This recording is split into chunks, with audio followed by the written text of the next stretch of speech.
sur votre chaîne YouTube Déployez vos ailes et aujourd'hui je suis ravie de rencontrer et d'interviewer Hélène Mirand, médium et conteuse médiumnique. Oui, c'est ça. C'est ça, voilà. Bonjour Karine. Bonjour Hélène, je suis ravie d'être là ici à Sainte-Luce parce que tu habites dans les Pays de la Loire. Exactement. On habite pas loin l'une de l'autre. Oui, et puis Sainte-Luce et Sainte-Lumière. Voilà. Tu vois, en plus. Eh ben oui. Alors, Hélène, comment tu en es arrivée là, justement, sur ce parcours spirituel? Parce que je suppose que tu as eu un parcours terrestre comme tout le monde, Oui. assez compliqué. Est-ce que tu peux nous raconter un petit peu? Alors déjà, moi, au départ, j'ai eu un départ de vie assez tumultueux, parce que mon père ils sont décédés tous les deux, mes parents. Mon père était italien, ma mère vietnamienne. D'accord. Et toute leur vie, ils ont connu l'exil. C'est-à-dire mon père, il a fui l'Italie de Mussolini pour pouvoir quitter l'État fasciste, se réfugier en France, etc.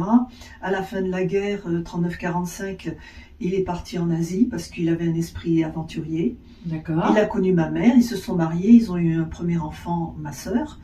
Et là, malheureusement, ou heureusement peut-être pour les Vietnamiens, il y a eu Dien Bien Phu. Donc les Français ont été chassés. Mes parents ont été chassés, ils ont fui dans un camion bâché avec ma sœur cachée dans un panier. Ils sont arrivés en France. Ah, quel parcours, oui. Oui, et en France, ma mère, qui pourtant vivait en Provence, elle trouvait qu'il faisait trop froid. Et donc à l'époque, l'Algérie était encore une colonie française. Et donc ma mère a dit, j'aimerais bien aller vivre un peu plus au soleil. Donc mes parents sont allés vivre en Algérie. Et là, malheureusement, en 62, peut-être malheureusement pour les Français, un peu mieux pour les Algériens, ça a été l'indépendance du pays, ce qui paraît normal. Mais mes parents, une fois encore, ils ont tout perdu, ils ont été chassés. D'accord. Donc moi, j'ai toute cette histoire d'exil, de perte, de renoncement, qui m'ont amené aussi à avoir une autre vision du monde. Parce que malgré les difficultés que mes parents ont connues, ils étaient très résilients. C'est-à-dire, ils disaient, on prend la vie comme elle vient. D'accord, ils se plaignaient pas, ils n'étaient pas dans la victimisation, dans la plainte, pas du tout, d'accord. Pas du tout, ils disaient, on va y aller, on a une chance là, de reconstruire notre vie, on va le faire. Et mon père, italien, avec son côté rital, il était toujours joyeux, il rigolait beaucoup. Et ma mère, elle était, à la différence, très posée, très mesurée. Enfin, c'était le jour et la nuit, mais ils s'aimaient d'un amour profond. Et de ce fait d'avoir une vie un peu difficile et délicate, parce que malgré tout, l'adaptation à la France a été difficile. D'accord. Oui, très difficile. C'est parce que le français, ou c'est peut-être tout ce qui était administratif, tout ça, ouais. L'administration, c'était difficile, il fallait faire sa place.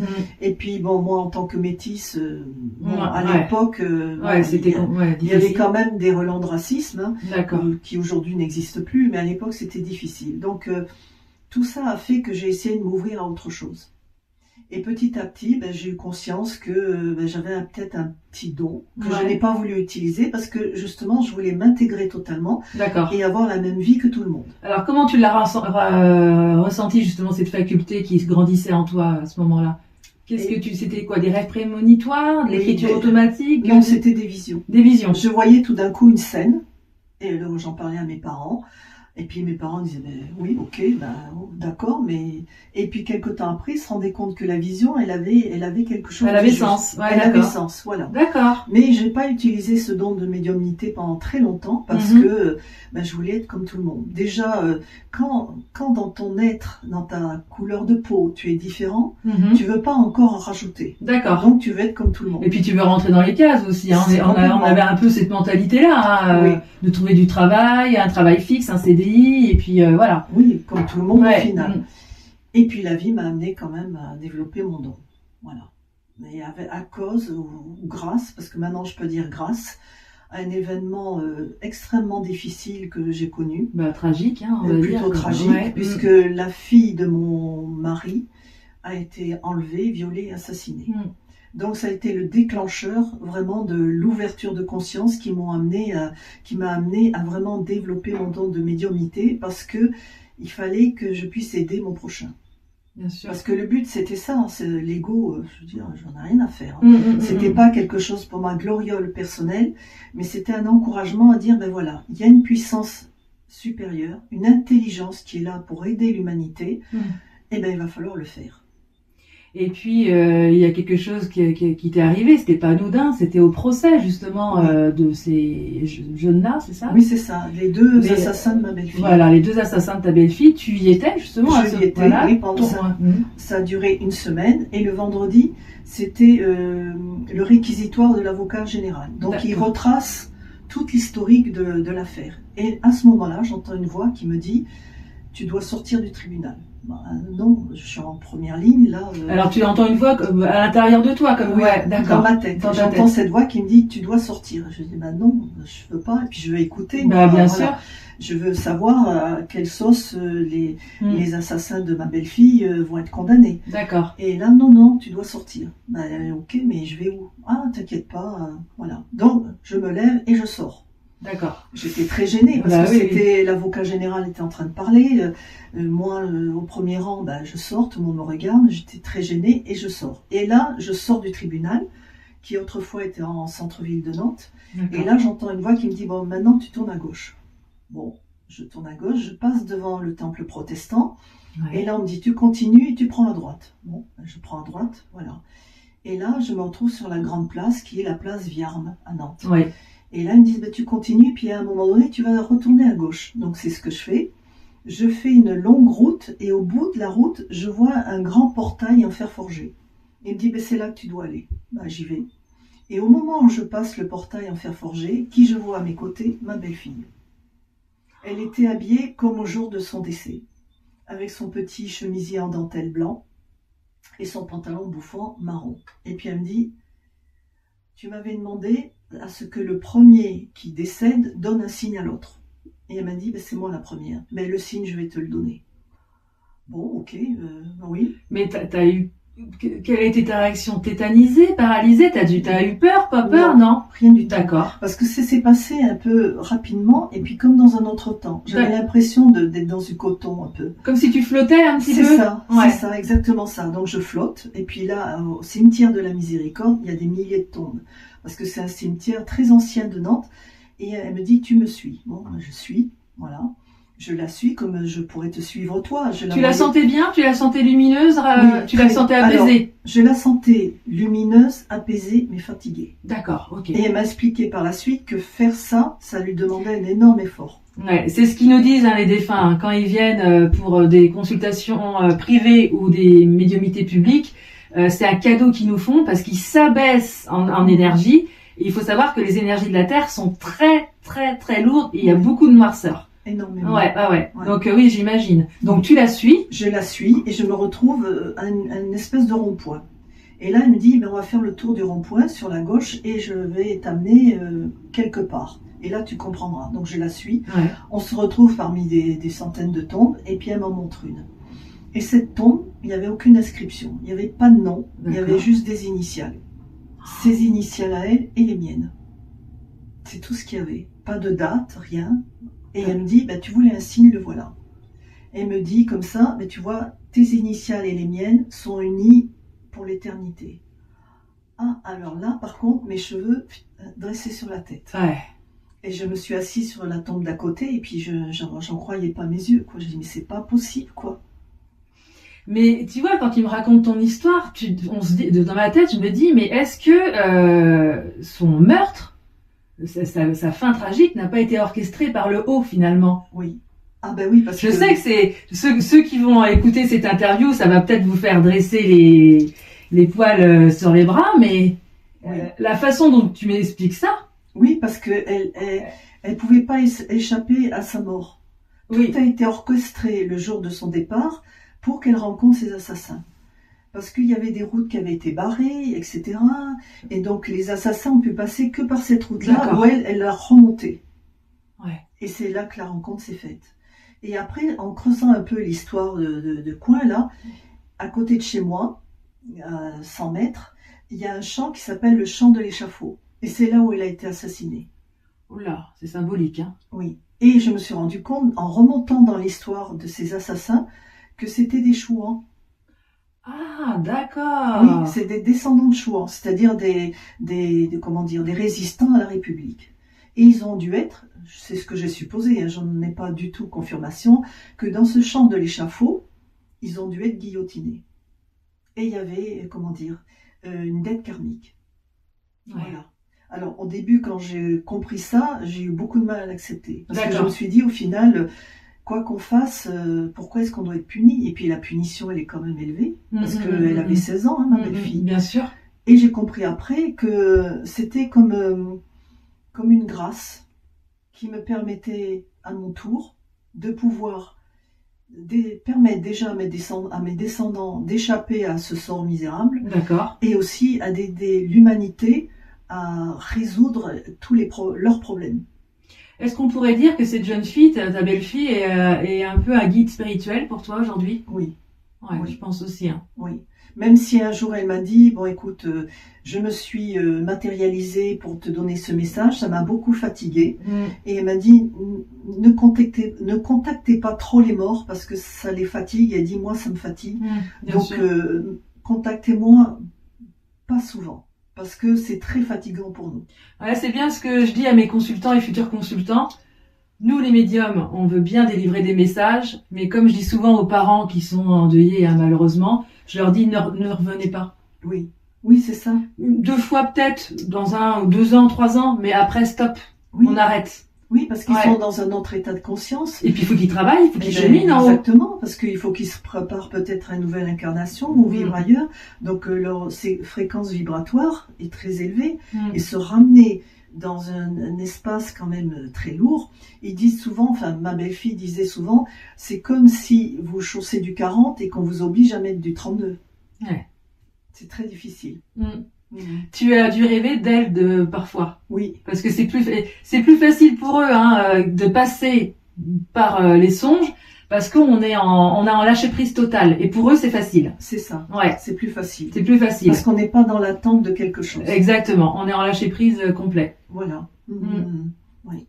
Donc alors quand tu as raconté tout ça justement à ton mari, qu'est-ce qu'il t'a dit? Qu'est-ce que il a dû être complètement Alors il était content. Il était content? Il était content parce que perdre sa fille, c'est quand même le pire qui peut arriver sur terre. Oui, voilà. Surtout de cette manière-là. Oui, surtout qu'elle avait beaucoup de talent. C'était une grande pianiste. Enfin bon, elle était amoureuse de la vie. Elle vivait à 100 à l'heure.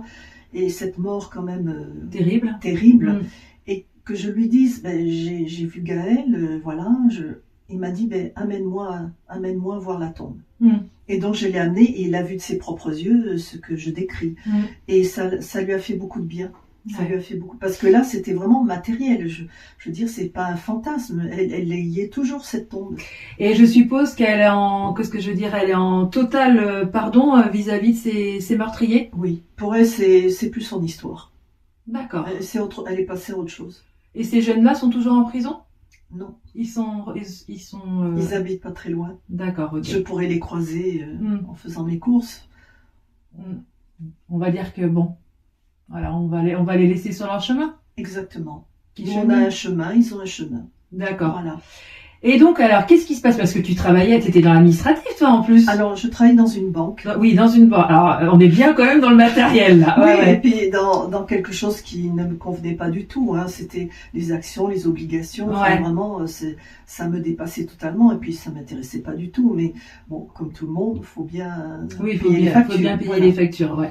Et puis, après le procès, quand il y a eu l'énoncé de la condamnation, j'ai commencé quelque temps après à avoir des messages qui disaient nous sommes les éveilleurs, tu as un travail à faire avec nous, il faut le faire. Non, je n'ai rien demandé, moi. C'est quoi les éveilleurs? Enfin, j'en sais rien. Donc je suis allée voir un psychiatre, il m'a posé des tas de questions et puis il m'a dit madame, vous inquiétez pas, vous êtes normale. Mais par contre, vous êtes très stressée. Il faut dire qu'après la mort de ma belle-fille, j'avais perdu 15 kilos. Oh là, oui. J'avais des douleurs terribles, sciatiques, etc. Enfin, j'étais en vrac. Ils étaient aussi en train de te stopper parce que tu voulais pas aller dans le chemin qu'ils te donnaient. Oui, complètement. Ah là, j'étais stoppée, je pouvais plus rien faire. Oui, moi, quand j'ai pas voulu aller dans ce chemin-là, ils m'ont bloqué le dos. Voilà. Avec des douleurs épouvantables, il fallait que je prenne des bains chauds la nuit. Donc, c'est ce qu'ils ont fait avec toi. Tu veux pas comprendre? On va taper. Si tu comprends pas, on va taper encore plus fort. Ah oui, exactement. Ils sont pas tendres. Ouais. Alors, ils ont beaucoup d'humour, mais quand ils nous stoppent, ils nous stoppent. Hein. Oui, complètement. Et quand il y a un travail à faire, il faut le faire. Exactement. Donc, Alors justement, comment tu l'as commencé ce travail? Parce que c'est... Oui. Donc, ce psychiatre me dit, vous êtes normal, vous êtes trop stressé, votre corps, il y a plein de nœuds. Donc, allez voir une relaxologue. À l'époque, ça s'appelait comme ça. Ok, moi je vais voir. Ouais. Elle me fait étendre, me fait relaxer, etc. Et au bout de la 5e ou 6e séance, elle me dit, mais je sens quelque chose en vous. Est-ce que par hasard, vous voyez pas quelque chose? J'ai dit, si, à chaque fois. Et elle me dit, qu'est-ce que vous voyez? Et je lui dis, moi je vois comme des contes, des histoires, des poèmes. Elle me dit, est-ce que vous pouvez m'en raconter un? Je lui raconte. Et elle me dit, mais... Comme ça, tu lui as raconté un poème, oui, alors donc en adéquation avec son âme à elle. Voilà, mais moi je savais pas que c'était elle. Et elle me dit, mais c'est mon histoire. C'est mon histoire. Elle me dit, vous avez un don, vous êtes canal. Canal? Canal de quoi? La télé? Canal. Et à l'époque, ça fait quand même 20 ans, c'était pas aussi présent qu'aujourd'hui. Donc je dis, ouais, peut-être, mais enfin bon... Donc ça date de 20 ans, un peu plus de 20 ans même. Oui, ouais, voilà. D'accord. Donc canal, oui, bon, se renseigner auprès de qui? Personne. Et malgré tout, cette dame m'a amenée sur ce chemin. Elle m'a fait rencontrer des gens et puis tout le monde me disait, tu es canal, tu es canal. Ok, je pense que c'est. Et puis un jour, je suis invitée chez des amis qui me disent, on attend un canal. Ah bon, je me dis, chouette, je veux savoir ce que c'est. Sauf que j'avais pas compris que le canal, c'était moi. Donc, elles me font asseoir sur un canapé, et puis tout le monde se met autour de moi, et puis ils attendent. Je dis, qu'est-ce qu'ils attendent? Qu'est-ce qui se passe? Et puis tout d'un coup, je me sens transportée dans une autre dimension, parce qu'on peut dire ça, et je me mets à parler. Et je raconte un conte. Et après, les gens, tout contents, commencent à poser des questions. Alors, une question. Le conte que tu te mets à raconter, qui sort comme ça, là, est-ce que toi, tu t'en souviens? Quand le conte est fini, est-ce que toi, ton âme, se souvient de ce que tu viens de dire? Oui, parce que je me souviens pas de ce que j'ai dit, mais je me souviens de ce que j'ai vu. Oui, parce que tu as des visions. C'est ça. Donc je me souviens très bien de la vision. D'accord. Voilà. Donc le conte que j'avais raconté ce soir-là, je m'en souvenais. Et c'était un conte plus, non pas individuel, mais c'était plus un conte pour l'humanité. D'accord. Prévenir l'humanité des dangers qui allaient arriver. Et puis malheureusement, ils sont arrivés. Ah bah oui, moi tu m'avais fait un conte en 2018. Tu m'avais dit que ma lumière allait bien rester allumée, bien droite, parce qu'il y aurait des tempêtes et il y aura une épidémie. Enfin, c'était en 2018. Et je comprenais pas trop, parce que comme il y a plein de symboles, c'est symbolique, les contes. Et après, le Covid est arrivé. Voilà, c'est ça. Donc, il prévenait les gens. Et donc, j'ai été un peu dépassée après cette séance chez cette personne et j'ai plus voulu en entendre parler pendant 1 an. D'accord. Parce que vraiment, j'ai eu peur. Ouais. De dire des choses dont on n'a pas la maîtrise, de pas savoir ce que l'on dit, puis on est un peu seul parce que j'avais pas de référent, j'avais rien. Pendant 1 an, j'ai dit j'arrête. D'accord. Et puis un jour, une dame a frappé à la porte chez moi, là, ici, et puis elle me dit, j'ai entendu parler de vous, je sais que vous avez fait une séance chez une dame, il y avait du monde, ce que vous avez dit c'était très clair, j'ai absolument besoin de vous. Je dis, oui, mais bon... Qu'est-ce que je vais dire? J'en sais rien. Et puis elle me dit, mais vous savez, j'ai fait de la route pour venir vous voir, voilà, aidez-moi. Bon, Elle avait de la chance que tu lui ouvres la porte, parce que... oui, elle a eu de la chance, c'était son jour de chance. C'était prévu, de toute façon. Je pense. Donc, elle s'assied sur un fauteuil, moi sur le canapé, et pouf, je pars. Et donc, elle a son compte, voilà, personnel, qui lui est vraiment attribué à elle, pour lui faire comprendre 3 choses. Qui elle est, quelle est sa mission, et comment elle va faire pour la réussir. D'accord. Donc, la dame, elle a son compte, et après, les guides lui disent, vous pouvez poser des questions sur ce que vous voulez. Et c'est ce qu'elle fait. Et à la fin, elle me dit, je n'ai plus de questions. Et moi, je sors de mon état modifié de conscience. Et puis, elle me dit, mais c'est extraordinaire, c'est la première fois que j'ai une réponse aussi concrète et aussi claire. Voilà. Et puis après, cette dame, elle m'a envoyé du monde et du monde et du monde. Et puis, j'ai arrêté mon travail alimentaire, si je puis dire. Bien sûr, ouais. Et tout à l'heure, on en discutait en off, là, on discutait des guides et des êtres de lumière, et on disait qu'ils aimaient pas les questions matérielles, ça marche pas comme ça avec eux, Non. Moi, je pense que s'ils se déplacent du fond de l'univers, c'est pas pour connaître les cours de la bourse. Ouais. C'est vraiment qu'il y a une démarche en eux de nous aider. C'est du développement personnel, hein. Oui, c'est même plus que ça, c'est savoir qui on est. Ouais. Mais qu'est-ce qu'on fait là? Quelle est notre mission? Quel est le sens que je dois apporter à ma vie? C'est eux, ils sont là pour ça. Pour ça qu'ils s'appellent les éveilleurs. Et puis, oui, changer de conscience. Complètement.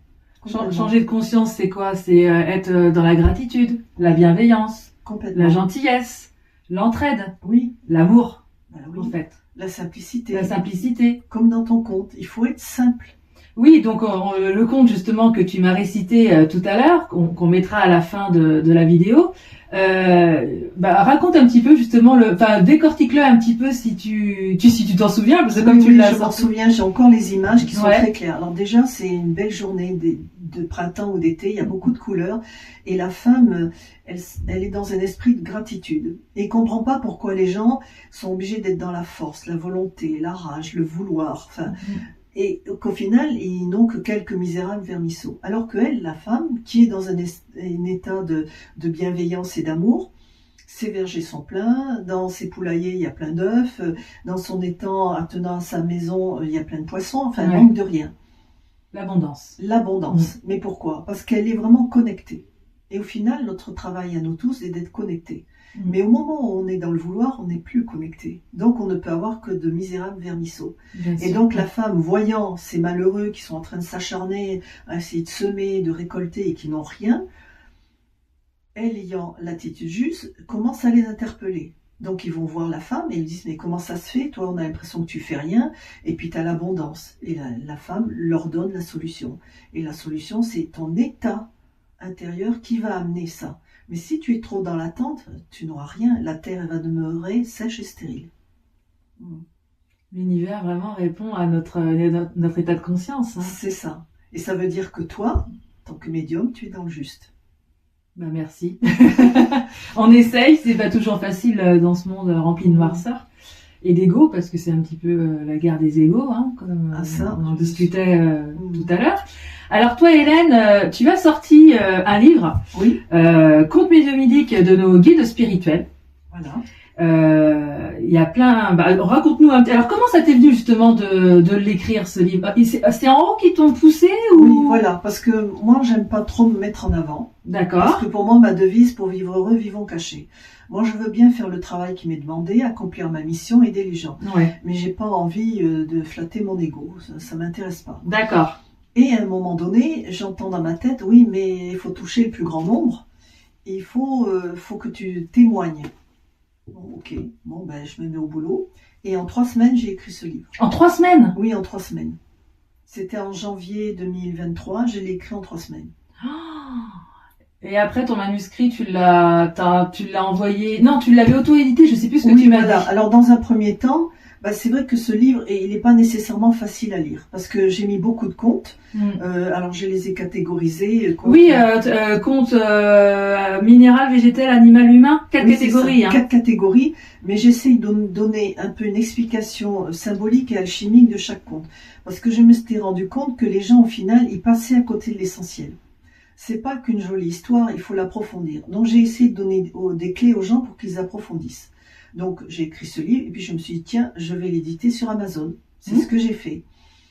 Oui, c'était pas la même couverture. Hein, oui, c'était pas la même couverture. Et puis une amie journaliste qui me dit mais ton livre il est très bien, je vais contacter pour toi Jouvence, on verra bien. Donc elle a envoyé mon manuscrit à Jouvence et eux m'ont contacté, on me dit ça nous intéresse, on vous édite. On vous édite, ouais, d'accord. Ça s'est fait, je vais pas contacter aucune maison d'édition, ça s'est fait. Bon alors, c'est pas le best-seller de l'année, mais c'est pas grave. Mais il est super, c'est un vrai trésor. Moi je l'ai lu, ça, tu me l'avais envoyé, tu me l'avais offert, et c'est un trésor.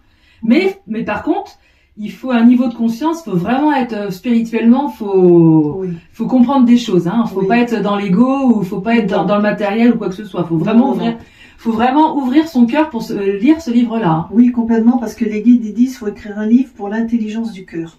Ouais. Voilà. Ouais, c'est et puis tu m'avais raconté aussi une histoire. Parce que évidemment, toi, t'as des tas de consultants qui arrivent de tout horizon, de toute couche sociale, hein. Ça peut être la mère de famille ou la dame ou quelqu'un au RSA ou un docteur ou un avocat, tout ça. Et une fois on en parlait, on disait mais plus ils sont hauts dans la société, plus les contes sont... tu m'avais raconté une fois un arbre qui était dans un désert. Enfin, l'arbre avait poussé dans le désert et c'était tout était aride, et c'était vraiment pour expliquer à la personne qu'elle était un petit peu pauvre de cœur. Oui, pauvre en esprit. Pauvre en esprit, ouais. C'est ça. Tu m'avais raconté ça, je me suis dit, tu reçois ça comme genre de conte, waouh. Oui, parce que au final, on est dans une société où on est pauvre en esprit. Matériellement, quand même, c'est pas toujours facile pour nous, mais il n'y a plus cette croyance dans le beau, dans la gratitude, dans l'amour, dans le partage. Donc on est La simplicité. Il n'y a Voilà. plus ça, hein. il y a plus ça. Il n'y a plus ça comme dans les années 70, 60, Oui. 70, 80, Oui, oui, oui. où les gens, ils étaient vraiment, comme mon grand-père, des poulaillers, des vaches, Oui, la c'est terre, ça. le potager. Oui, oui, puis Ils faisaient des veillées, ils jouaient entre, ils jouaient. ils étaient Ouais. heureux avec peu. Moi, je vois, comme j'ai la chance d'avoir une diaspora vietnamienne, je suis allée au Vietnam, je suis allée dans des pays où il y a des Vietnamiens. On est toujours reçus, même si on n'est pas de la famille, et la table est couverte de mets et de boissons. Ici... Ah bah non, là, t'es reçu à la porte. Oui, voilà. Tu rentres même pas, quoi. Mais voilà, tu Oh. franchis pas le seuil. Non, non, non. Et c'est cette pauvreté d'esprit que je pense qu'il faut, comment dire, guérir. C'est ça qu'il faut guérir. Oui, parce qu'on est vraiment là, on est dans une société vraiment je veux pas dire le mot, j'arrive pas. Individualisme. Voilà, c'est ça. Merci Hélène. Et on a peur de l'autre, en fait. Oui, c'est ça. Et et ce phénomène, il est aussi marquant dans les relations amoureuses, parce que les gens, ils arrivent pas à se trouver, finalement.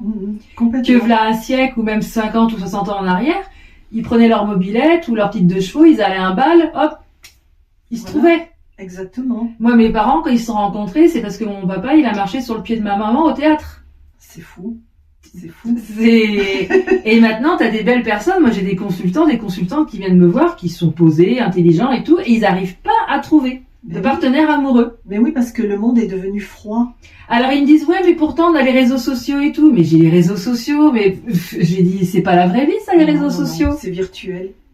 Et puis on peut raconter ce qu'on veut. Voilà, c'est ça. Et donc, les gens, ils n'arrivent pas à se rencontrer, en fait. Complètement. Et du coup, ça engendre des dépressions, de la tristesse, malheureux. Et la guérison, elle est simple. C'est ce qu'on te raconte dans ton conte. C'est la simplicité, c'est la gratitude, c'est l'émerveillement. En fin de compte, c'est des notions d'enfant intérieur. Ouais. Et puis, ne pas hésiter aussi à aller vers les autres, ou la nature aussi. La nature est régénératrice. Ah, complètement, oui. Tu vois? Complètement, oui. Ouais. Vraiment, quand je dis aux gens quand ça va pas, je dis allez, sortez, prenez vos baskets, mettez vos pieds dans l'eau, des choses comme ça. Ben oui, être relié aux éléments, hein, c'est ça qui est important. Et les familles, je sais pas si tu as vu aussi, les familles se déchirent de plus en plus aussi. Ah là, c'est terrifiant. C'est terrifiant. Hein. Il y a des guerres entre familles, entre frères, sœurs, cousins, cousines, parents, enfants, de plus en plus. De plus en plus, mais c'est divisé pour régner, hein, c'est le jeu de l'ombre. Hein. C'est dommage, parce que le but c'est de rester unis. Après, c'est vrai qu'on n'est pas obligé d'avoir tous les mêmes idées, mais c'est pas pour ça que c'est pas parce que t'as pas la même idée que moi que faut être dans la rancœur, la colère et puis se fâcher. Oui, complètement, on doit être tolérant. Voilà, dans la tolérance. Oui, mais on l'est pas. Non, on n'est pas trop dans la tolérance. Hein. Non, je pense qu'avec les réseaux sociaux, on est devenu très jugeant. C'est vrai. On voit bien, les gens se lâchent. Hein, Ah oui, mais ils se lâchent par derrière, par contre, attention. Hein, on crée des faux comptes, on fait des faux YouTube, des faux comptes Facebook, et puis on y va. Hein. Mais par contre, on le fait pas devant, on s'explique pas devant. Non, non, non. Ben non, parce qu'on est dans une société virtuelle où tout n'est que illusion et mensonge. Autrefois, ils étaient plus proches de la vérité parce que ils étaient près de la terre. Hein. On était dans des sociétés de paysans.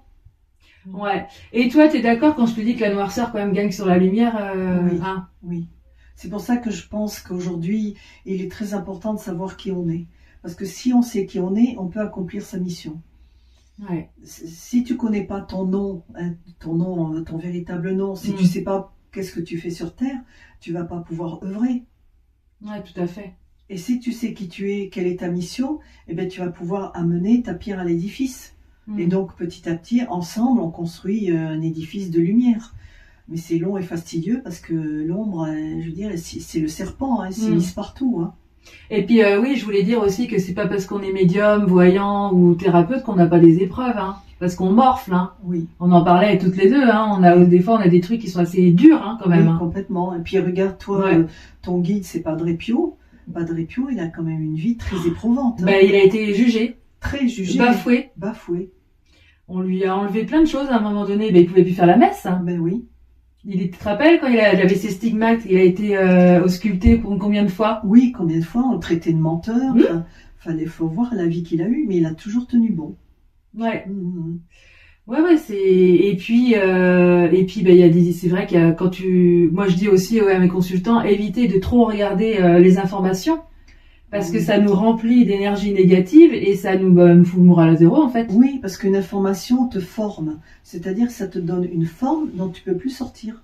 Ouais, c'est vrai. Ben oui, parce que ça te crée une prison au final.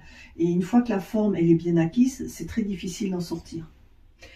Ouais, c'est très juste. Et donc les consultants qui viennent te voir, donc évidemment, ils sont pas tous forcément ouverts spirituellement. Non, non, non, non, non.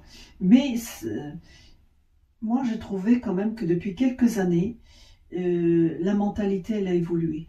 À Ouais. partir de 2012. Parce qu'avant, les gens étaient très matérialistes. D'accord. Et à partir de 2012, il y a eu quand même une ouverture. On disait hein, le nouveau monde, hein, on rigolait, mais c'était vrai. Et après, il y a eu en 2015 les attentats. Oui, il y a c'est eu les vrai. crises économiques, il y a eu le changement climatique. Et là, les gens ont commencé, évidemment, à avoir peur, mais c'est pas ça le plus important. Ils ont commencé à s'ouvrir à autre chose. Et leurs questions ont changé. Par contre, bon, c'est vrai qu'il y a eu le Covid, il y a eu des ouvertures de conscience parce Oui. que il y a des gens, grâce, on va dire, bah oui, grâce au Covid, qui ont changé leur façon de vivre et de voir la vie. Et par contre, il y en a, c'est chasser le naturel, tout revient au galop. Oui, c'est ça. Ça veut dire on recommence. On recommence, les mêmes mêmes bêtises. bêtises. Mais par contre, ceux qui étaient vraiment droits dans leurs bottes, hein, qui étaient vraiment bien dans la rectitude, ils sont restés dans cette idée qu'il fallait qu'ils changent de vie. Et ils ont gardé cet état d'esprit. Et il y en a qui n'ont jamais eu peur aussi de cette pandémie. Complètement. Et c'est pour ça que moi, j'ai quand même confiance en l'humanité, parce qu'il y a quand même une lame de fond qui n'est pas nécessairement perceptible dans les médias, hein, mais qui est vraiment très présente et très forte. Très belle parole, Hélène. Et est-ce que tu vas t'as envie d'écrire un deuxième livre ou tu sais pas encore? Alors, moi j'ai envie d'écrire un livre parce que là j'ai donné beaucoup d'explications. Mais le prochain livre, je ne donnerai pas d'explications. J'ai envie d'écrire un livre, 365 contes médiumniques pour s'éveiller. C'est-à-dire que les gens, ils ouvriront le livre au hasard et tomberont sur un conte. Et ils verront la façon dont ça leur parle. Et toi, Hélène, tu vas voir des médiums? Non. Non. T'as été en voir? Oui, j'ai été en voir alors, il y a très longtemps. Personne n'a jamais vu ce que j'allais faire. Personne. Bah, moi non plus. À part une que je raconte dans mon livre. Oui. Ouais, il n'y en a qu'une. Oui. Qui m'a dit, c'est pas la peine parce que je m'évertuais comme toi à avoir un boulot à 8 heures administratif, 8 heures, 16 heures, et puis après je m'occupe de mes enfants, puis voilà quoi, tu vois. Voilà, c'est ça. Et je comprenais pas parce que les autres ils avaient des CDI et moi c'est toujours un CDD. Et je faisais bien mon travail. À chaque fois j'avais des éloges. Oh, tu travailles bien. À chaque fois tu fais ci, tu fais ça. Et à chaque fois je me prenais un mur. Et quand j'ai été voir une fois une petite voyante là, elle m'a pris ma main, elle a regardé les lignes de ma main, elle a dit de toute façon c'est pas la peine de envoyer des CV, de chercher midi à 14h, tu l'auras jamais ton boulot dans l'administratif. Parce qu'elle dit tu vas être médium. Oui, c'est ça. Mais au moins tu as eu la chance d'avoir cette personne. Ah bah c'est qu'à un moment oui, parce que personne me le dit, je le savais pas, en fin de compte je le savais pas. Ben oui. Et elle m'avait dit, elle a été extraordinaire parce qu'elle même toi, elle dit achète des jeux de cartes, des oracles, tu verras, t'arriveras à lire dedans.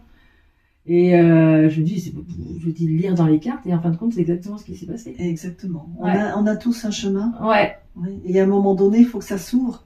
Ouais. Et si tu comprends pas, là au niveau de la santé, tu morfles. Hein. Oui, c'est ça. C'est ça. Ouais, moi, je trouve que dans ton conte, on voit bien l'idée principale. C'est-à-dire que dans ton conte, on ne nous demande pas de travailler sur nous. On ne nous demande pas de nettoyer nos mémoires, notre karma, notre lignée transgénérationnelle. Parce que la femme, toi, dans le conte, elle regarde les autres travailler, elle se dit pourquoi ils travaillent comme ça pour avoir quelques vermisseaux. Ça veut dire que c'est ton état d'esprit qui va amener à ta réussite sur tous les plans, professionnel, matériel, spirituel. C'est un état d'esprit de gratitude. C'est ça qui va amener à ce que tu es. Et moi, je trouve que la leçon est très importante parce que, je veux dire, du nettoyage, on en fait et au final, ça sert à rien. Hein. Ou pas grand-chose. Bon, je devrais peut-être pas dire ça. Et quel serait ton mot de la fin pour tes futurs consultants ou qu'est-ce que tu as envie de leur dire? Que le remède à tout, c'est la joie. Pour ça, dans ton conte, on te parle de la joie. La femme, elle est heureuse le matin en se levant d'être vivante. C'est la joie d'être vivant, d'avoir des soleils couchants, de la pluie, des oiseaux qui chantent, des fleurs qui poussent, ou même un ciel bas et gris, peu importe. Il faut être joyeux, parce que la joie, c'est le seul remède à l'ombre, parce que l'ombre ne connaît pas la joie. Waouh, super phrase, super conclusion. Alors, je regarde là parce qu'il y a Tristan qui est là, qui nous écoute. On l'entend pas, il est tout silencieux. Mais en tout cas, non, j'adore. On peut te consulter. Alors, pour te consulter, je pourrais mettre tes coordonnées. Oui, voilà. Ouais. Oui. Ton numéro de portable. Oui, tout, voilà. Hein. Les gens m'envoient un SMS. Ouais. Je réponds pas toujours au téléphone parce que sinon j'en finis pas. Ouais. Et je prends pas beaucoup de monde. Oui, c'est assez espacé, hein. Voilà, pas parce que je suis débordée de monde, mais je veux pas en faire un commerce. Moi, je veux prendre le temps avec les gens. Je veux pas dire 30 minutes et c'est fini. Moi, des fois, je passe 2 heures avec la personne à dialoguer. Mais j'aime bien ce temps de partage avec la personne. Donc, je prends pas beaucoup de personnes. D'accord. Donc, on te contacte par SMS, on t'envoie un petit message. Voilà. Oui, voilà. Alors, est-ce que tu fais aussi en visio? Oui, je fais aussi en visio. D'accord. Donc ça se passe pareil, tu mets la caméra. Oui, ou pas, parce que des fois ça coupe. Alors des fois c'est juste par téléphone, on se voit pas. Ouais. Mais ça marche exactement pareil. Les gens reçoivent leur compte personnalisé parce que je tiens à dire que les contes ne sont toujours racontés qu'une fois. Si la personne revient tous les ans... Ah bah moi je suis revenue plein de fois. La première fois qu'on s'est connus c'était en 2017 et je suis revenue chaque année. Et voilà. Et j'ai tous mes comptes et ils sont tous... Bah par contre il y a une évolution dans les comptes. On sent l'évolution. Ouais. C'est pas le même compte, mais le fondement, c'est le même. Ouais. Voilà, c'est avance vers la joie. C'est ça, la priorité. On devrait être joyeux de tout. Oui. Alors regarde, là il fait beau. Ben oui. T'as un beau jardin, il y a les oiseaux, t'as des fleurs. Exactement. Malgré que t'es dans les travaux. Oui, voilà, c'est pas grave. Il faut le verre à moitié plein plutôt qu'à moitié vide. Et ton livre, on peut le trouver sur les Contes Médiumniques, Contes Médiumniques de nos guides spirituels, on peut le trouver sur Amazon? Oui, partout. La FNAC, les librairies, tout, partout. D'accord. Et moi, je conseille aux gens de l'ouvrir au hasard, de tomber sur un conte, de le lire et d'essayer de voir ce que ça leur fait. Ouais, c'est vrai. En tout cas, bah merci. Merci à toi, Karine. Merci à toi, Hélène, de nous avoir accueillis avec Tristan dans ta petite. Merci à Tristan aussi. Dans ta petite campagne. C'était quand même dans la campagne, hein? Oui, c'est la campagne. On est tranquille ici. Hein, Saint-Just-sur-Loire. En plus, tu vois, tout est bien fait parce que sur la route, il y avait personne et après, on est arrivé 1 heure en avance et tombé sur un petit restaurant pas loin de chez toi. Ah, super. Donc, tout était bien orchestré. Et puis, c'est le vendredi saint. Bientôt, c'est la Pâque. Voilà, c'est ça. La résurrection. Voilà. Bon. Eh bien, en tout cas, Hélène, je te remercie beaucoup. Eh ben, je te remercie du fond du cœur, Karine. Ah bah, c'est moi. Et puis, on dit aux éditeurs à bientôt pour une prochaine interview. Ça sera un médium. Alors, je ne sais plus son nom. Je vous dirai ça bientôt dans une autre vidéo. Et puis, à bientôt pour de nouveaux parcours de résilience. Ben oui, on peut dire ça.